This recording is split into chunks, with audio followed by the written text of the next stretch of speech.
Well, been waiting a long time for this, so let's do this unboxing here. All right, we got a little letter in here. Maybe it's a rebate. Appreciation letter. Oh, I appreciate that. All right, got my invoice. Looks like instructions. And there she is. Oh yeah. TMP. What does the inside look like? Nice and smooth. I did get the mass air provision, and this looks like it has a texture to it. I believe that's a 3D printed. Very nice transition. All right, so we'll set that to the side. What else I got here?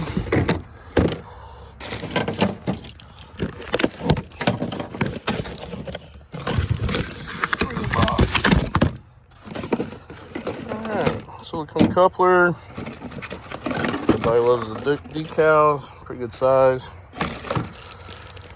Mass air bolt and connector. And 2 stainless clamps. Alright, so I got them both side by side here. I elected not to have the PCV provision here, but both have mass air. And, you know, one thing I did notice taking this off a couple times, that the Whipple's already kind of taken apart right here. But generally, they're about the same size. I don't really feel like there's a whole lot of difference. The shape is a little different than the Whipple. They both kind of offer a little bit of a ram. Seems like the Whipple may be a little bit more round, where the TMP here is a little bit more oval at the end. Finish looks great. I will say this, it's about half the weight. So I've got my scale out here, and we'll put the Whipple on, and you'll see it's 2.9 pounds. And we'll take the TMP, we'll put on there, and it is 1.4 pounds. I mean, it is considerably lighter.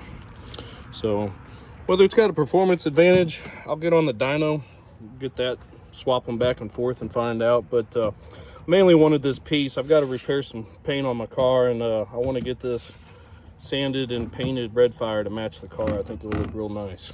This obviously is silicone, cannot paint it. So that's kind of a apples to apples comparison here. And we'll put this side by side and kind of give you the profile of the Whipple and then the TMP. It definitely has a larger radius, smoother inlet here. And this is a little textured, could help. This is very smooth. All right, well, I got it all assembled.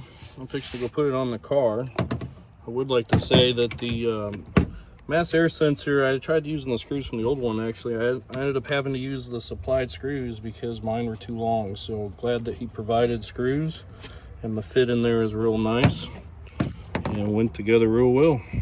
So let's get this thing on the car.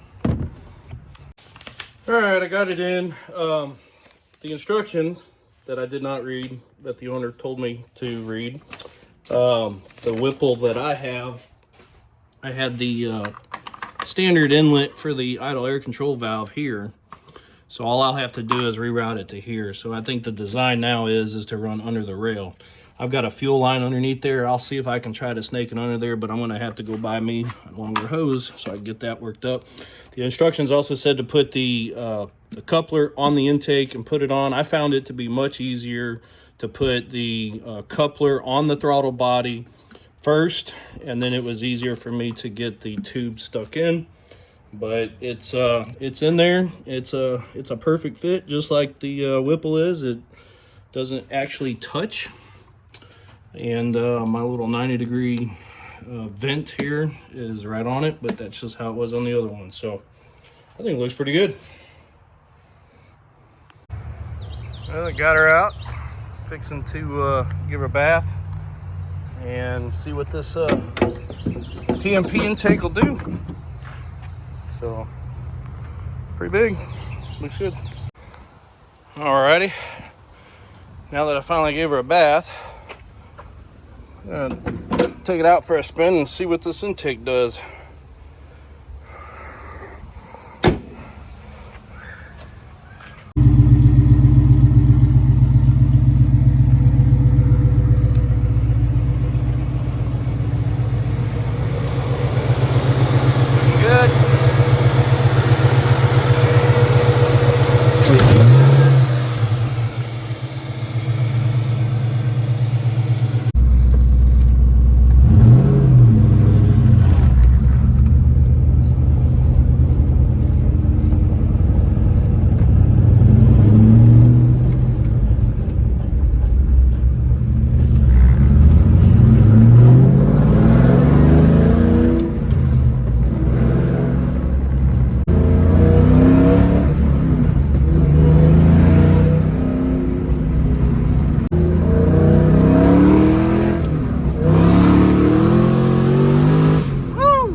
Well, that was fun.